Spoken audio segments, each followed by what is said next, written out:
Salut les voyageurs, j'espère que vous allez bien. On se retrouve aujourd'hui dans une nouvelle vidéo afin de parler des clones des Rox. C'est une hypothèse qu'on a rapidement explorée dans la réaction et j'aimerais développer mes idées à propos de cette théorie dans cette vidéo. Et toi, cher voyageur qui passe par là, je te vois.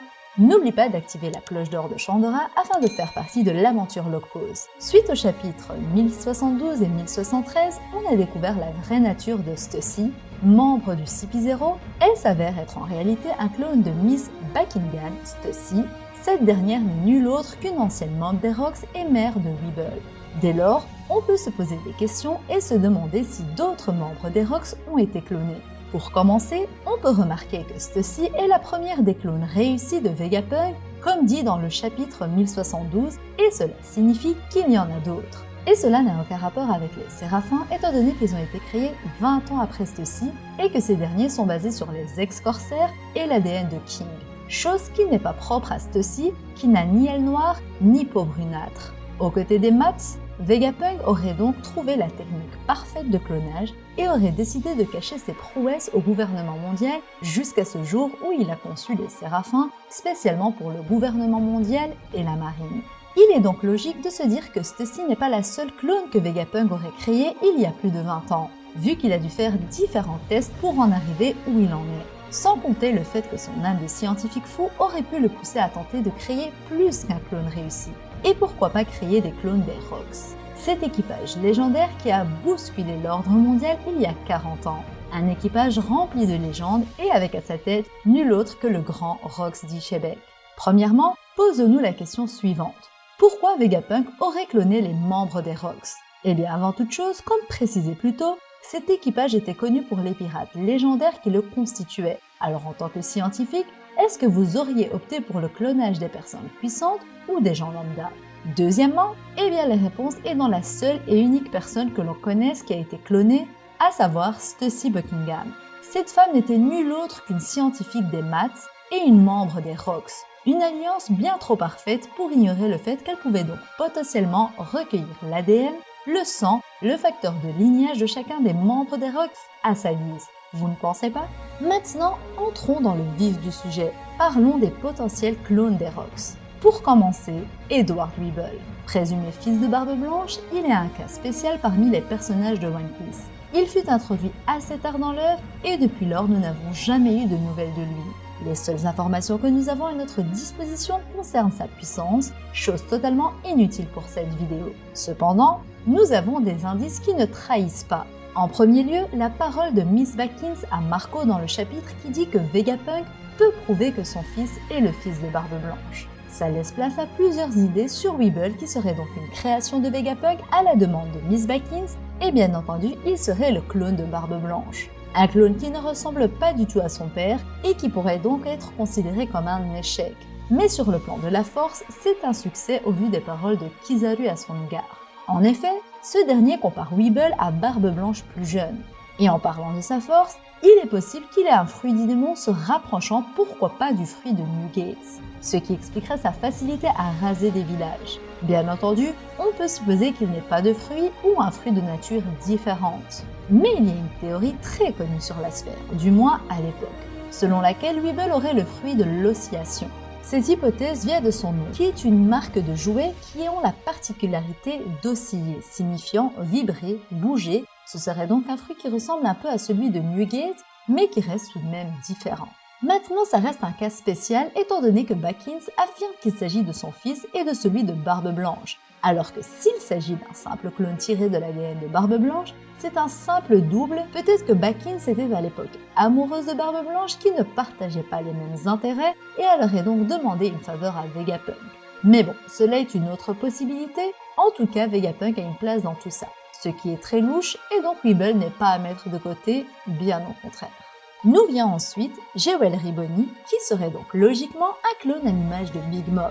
Fut une époque où les théories sur le lien mère-fille entre Big Mom et Bonnie couraient les rues.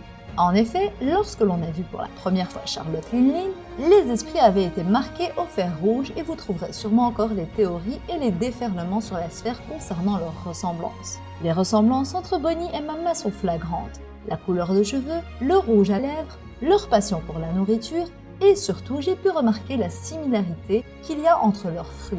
En effet, même les clones et Séraphin ont des fruits du démon. Ceci semble être une vampire, mais ça reste à confirmer. Le fruit de Bonnie rajeunit et vieillit pour une durée limitée. Et Big Mom retire l'espérance de vie, donc rajeunit la vie. Après, c'est une ressemblance extrêmement fine, car il s'agit de deux pouvoirs distincts. Donc le clone n'a pas forcément toujours le même pouvoir que l'utilisateur. Car il ne faut pas oublier que cela reste des reproductions scientifiques et que Vegapunk n'a pas forcément pu toutes les réussir, par manque de connaissances, de budget ou de recherche. Mais dans ce cas, comment Bonnie pourrait-elle être le clone de Big Mom? Eh bien, tout colle en termes de temporalité, en plus des similitudes. Dans le flashback de Bonnie, lorsqu'elle était une enfant, Kuma faisait partie d'un groupe de scientifiques. Du moins, c'est ce qui est supposé vu la blouse de scientifique qu'il portait. Et on sait que Kuma est un grand ami de Vegapunk qui a décidé de renoncer à son humanité selon le scientifique fou. Et si je vous disais que si Vegapunk gardait autant de secrets sur le passé de Kuma à Bonnie, était parce qu'il ne voulait pas la blesser, en plus de la demande de Kuma lui-même. On peut donc supposer que Kuma aurait pu demander à Vegapunk une fille ou tout simplement qu'il a eu une sorte de connexion en voyant Bonnie pour la première fois et que leur relation s'est forgée naturellement. J'aimerais ensuite parler de Barbe Noire qui, selon la théorie, serait le clone de Rox d'Ishebek. Ce ne serait pas trop intéressant à mes yeux étant donné qu'il est le grand antagoniste de ce manga, mais ça reste une possibilité. Après tout, il y a une ressemblance, un parallèle visible entre ces deux personnages. De plus, Barbe Noire ne dort jamais la nuit. Cela pourrait être expliqué par le fait qu'il soit un clone. Le sommeil n'étant pas nécessaire pour un faux humain, un cyborg, même si je n'aime pas les catégoriser ainsi vu leur humanité. Maintenant parlons un peu du Yami Yami no Mi, fruit que Shebek aurait eu si Teach était un clone à son image. Car comme supposé, les clones héritent des pouvoirs de la personne dont ils sont inspirés. Au vu de sa tendance à aspirer et engloutir absolument tout, il serait possible qu'il engloutisse même des âmes. Et souvenez-vous de ce que j'avais théorisé dans le passé. J'avais dit que si Teach pouvait manger plusieurs fruits du démon, c'était dû au fait qu'il ait plusieurs âmes en lui grâce au Yami Yami no Mi. Selon moi, le fruit des ténèbres peut engloutir l'âme de son utilisateur à sa mort, ou si on veut aller plus loin, Shebek aurait décidé de se faire engloutir son âme par les ténèbres afin de ne pas mourir. Car oui, il perdrait son enveloppe corporelle, mais son âme et sa volonté resteraient toujours présents, tapis dans l'ombre, dans la dimension des ténèbres. Rox d'Ishebek avait de l'ambition, un rêve, celui de conquérir le monde et d'y régner dessus. Vous ne me ferez pas croire qu'il s'est laissé tuer sans laisser une quelconque volonté à son héritier. Héritier qui n'est nul autre que Teach. Si Shebek a bien enfermé son âme dans le fruit des ténèbres, cela veut donc dire que Teach a l'âme de Shebek en lui. Teach serait donc le clone le mieux réussi car non seulement il aurait été conçu sur base de l'enveloppe corporelle de Shebek et de son ADN et facteur de lignage, mais il aurait également l'âme de ce dernier. Passons rapidement à Kaido, qui aurait été également cloné. D'ailleurs, il est celui pour lequel on est sûr que son ADN a bien été récupéré et son facteur de linéage également, vu que Vegapunk l'a clairement stipulé en parlant de la création du fruit artificiel du dragon azur. Étant donné que ce fruit était considéré comme un échec par Vegapunk, on peut supposer que s'il y a un clone de Kaido, ce dernier ne posséderait pas les mêmes capacités que l'ex-empereur car c'est Momonosuke qui a ingurgité le soi-disant fruit défectueux. En ce qui concerne le reste de l'équipage des Rox, il n'est pas réellement possible de déterminer qui sont leurs clones étant donné que je pense qu'ils seront dévoilés plus tard, si clone des Rox il existe. Peut-être que le Wangshi que Teach a battu n'était qu'un clone car l'original était entre les mains de Moriya, comme vu à Thriller Bark, et donc il était logiquement mort. On notera la ressemblance entre Oshoku et les centaures de Punkazar, donc il est possible que Oshoku ait été un cobaye de Vegapunk et de César. Le clone se serait enfui de l'île suite à l'explosion qu'il y a eu sur l'île il y a 4 ans, suite à un test chimique. Sinon, il aurait pu être considéré comme un échec, ou bien il était un allié à distance un peu comme Stussy dans le CP0, mais il tomba sur Barbe Noire qui l'a défait. On peut aussi supposer que l'homme blond ressemblant à Shiki de dos dans la page cover du chapitre 631 est le clone de l'original. Ce qui me pousse à penser que la théorie peut être vraie, c'est le fait que Vegapunk ait créé un fruit du démon artificiel de Kaido et qu'il avait donc son ADN à disposition afin de créer un clone de ce dernier. Après tout, pourquoi tenter de recréer le fruit de Kaido en particulier? Il pouvait tenter de reproduire tellement de fruits du démon, car oui, les membres de la marine auraient également pu servir de cobayes. Et parmi tous les prisonniers d'Ipple Down, Vegapunk aurait eu le choix, mais il s'est directement attaqué à un gros morceau. Un fruit du démon de la classe Zoan et pas n'importe lequel, un Zoan mythique. Selon moi, la réflexion de Vegapunk allait plus loin. il avait besoin de la reproduction du fruit de Kaido pour pouvoir parfaire ses clones des Rocks.